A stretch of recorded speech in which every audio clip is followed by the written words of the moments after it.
tendo visto várias formas de implementar diferentes tipos de teste, né, é importante a gente saber como é que cria esses testes, de onde é que vem essa necessidade de criação de testes e o que é que direciona isso. Então, para entender melhor como responder essa pergunta, é importante a gente primeiro fazer uma distinção entre escrever testes corretamente, que é essa parte em branco, ou seja, aquela implementação, ela ser cuidadosa, né, e verificar realmente os pontos que a gente pretende verificar. E essa parte aí em amarelo, que é fazer os testes certos, ou seja, os testes prioritários, né, os testes que são mais importantes, né.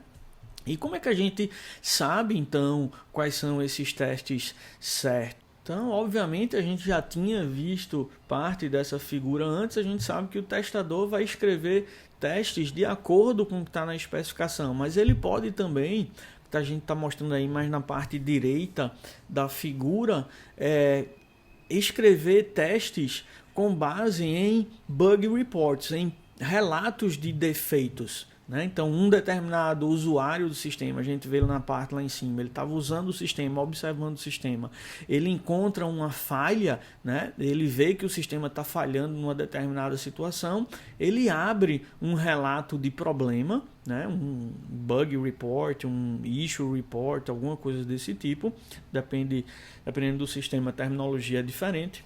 Ele sinaliza esse problema de alguma forma e o testador tem acesso a isso. E é importante nessas situações também ele criar testes com base nisso. Então a gente tem duas fontes básicas aí para implementação dos testes, que é os requisitos, os bugs reports, e uma terceira que a gente está ilustrando agora na figura é nessa seta aí que liga o testador ao código, onde o testador também olha para o código e com base nessa análise do código ele identifica situações complexas, mais complexas, e foca em resolver, em criar testes para exercitar e verificar se essas situações mais complexas foram realmente implementadas de maneira adequada. Certo? Então, ou seja, ele tem três fontes principais aí para escrita de teste e ele precisa priorizar. Tem três fontes, precisa dar atenção para as três fontes, mas apenas para parte do que é fornecido por cada fonte, estimulado por cada fonte. Porque na prática ele não vai ter tempo para testar completamente as funcionalidades que foram implementadas, certo? E então ele tem que investir o tempo em testes que são mais relevantes. Relevante no sentido de que se aquilo não funcionar bem ou se aquela funcionalidade não estiver corretamente implementada, vai gerar muita reclamação ou perdas financeiras ou de vidas, né, ou de outros aspectos que são importantes para o stakeholder. Tá? E complexas no sentido de que o entendimento não está muito claro, a implementação deu muito trabalho, né? Então de forma que o desenvolvedor não sabe se aquela funcionalidade, se aqueles requisitos foram entendidos completamente ou se eles foram implementados corretamente devido à complexidade. Então a prioridade deve ser em testar essas funcionalidades, em testes que exercitem essas funcionalidades, né? Se tem um requisito, uma regra, um constraint, uma sequência de eventos, alguns casos, estados específicos que surgiram que há uma relevância maior nessa situação, uma complexidade maior nessa situação, o testador deve focar nisso daí. Então esse é o princípio mais importante, focar, né, em escrever os testes certos, os testes mais relevantes, né, e que exercitam o comportamento e situações de estados mais complexas, né? Mas tem outros princípios também que o testador deve seguir na hora de priorizar ou na hora de criar o seu teste, tá?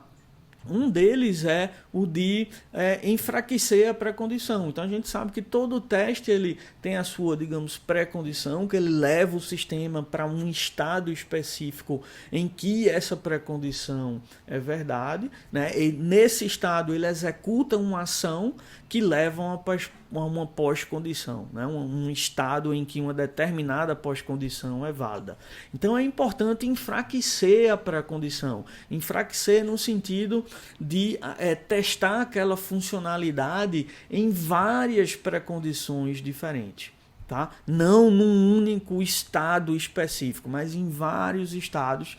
E isso a gente consegue enfraquecendo a pré-condição de uma suíte, né? Fazendo com que a mesma ação seja exercitada em mais estados diferentes. Então, quanto mais estados de entrada e argumentos de entrada para o teste a gente exercita, maior a garantia que a suíte vai trazer para a gente. Se eu tenho uma suíte que exercita uma determinada funcionalidade em apenas 2 estados de entrada que não representam os possíveis estados que podem realmente acontecer quando o sistema estiver sendo usado na prática, eu tenho garantias fracas. Então é melhor aumentar esse conjunto de estados de entrada. Isso daí a gente consegue enfraquecendo a pré-condição, fazendo com que a pré-condição englobe mais estados.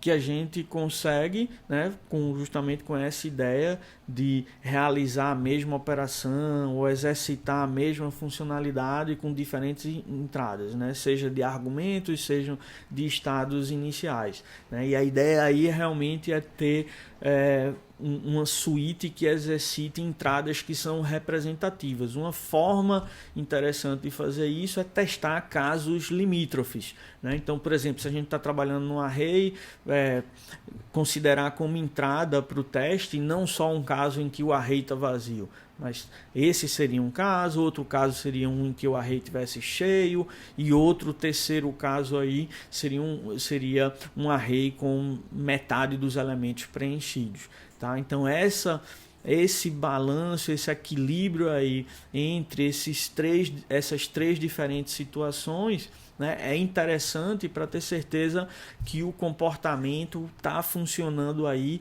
em 3 casos que representam muitas situações do array. Tá? Mesmo caso, se a gente estiver trabalhando com um número inteiro, né, realizar o teste com um positivo, um negativo e com 0, são 3 situações que normalmente representam bastante bem o que a gente quer fazer com um elemento desse tipo, né? Também de forma similar, se a gente está querendo calcular a média, né, a gente fazer isso com um conceito mana, por exemplo, que já é uma garantia de que o aluno não vai passar por média, com nenhum mana, que é outra garantia de que o aluno não vai passar, que o aluno vai passar por média. Então são situações limítrofes, né? E uma situação que nenhum MA, que também caracteriza uma outra situação bem diferenciada. Tá? Então, ou seja, a gente testar com diferentes combinações de conceitos que representem pontos importantes da fórmula que calcula a média final do aluno, certo? O objetivo final é aumentar a cobertura dos casos, né, representativos, evitando redundância. Então, se eu tenho uma situação de entrada onde eu testo o sistema onde o aluno tento calcular a média do aluno com apenas 1 mana, né? Talvez não seja necessário, dependendo da fórmula, tem que ver a fórmula com cuidado, mas na fórmula que a gente usa não seria necessário testar com 2 manas. Porque testar com 1 mana já é uma situação bem representativa. Testar com 2 e depois com 3 manas provavelmente não faria diferença nenhuma para a fórmula. A gente estaria aumentando as possíveis entradas da nossa suíte, estaria enfraquecendo a pré-condição, mas criando uma certa redundância. Então o interessante é enfraquecer a pré-condição, evitando a redundância. Tá? E quando a gente está considerando essas possíveis entradas, é importante lembrar que o espaço de entradas é com frequência multidimensional. Então não é só os argumentos que a gente passa para o teste, para o método, certo? Nem só o estado inicial do que tem na memória do sistema, tá? Mas tem várias outras dimensões que precisam ser exercitadas dependendo da situação. Então, às vezes eu tenho que variar também não só as entradas e o estado, eu tenho que variar o hardware no qual o meu sistema vai rodar, o meu teste vai rodar. Porque ele pode funcionar bem em um determinado dispositivo e não funcionar bem em outro dispositivo. Além do hardware, versões também do sistema operacional. Pode ser que o meu sistema funcione bem no Mac e não funcione bem no Linux. Pode ser que ele funcione bem na versão X do Windows, não funcione bem na versão X+1 do Windows. Então, dependendo da situação, eu tenho que variar também essas entradas. Mesma coisa, pode ser que o meu sistema só funcione em um determinado tipo de browser, num determinado tipo de browser com uma determinada configuração padrão de idioma. Então, tudo isso eu tenho que variar. Também bibliotecas ou versões auxiliares de biblioteca ou de sistemas auxiliares, eu tenho que ter cuidado com isso e, se for necessário, variar isso também.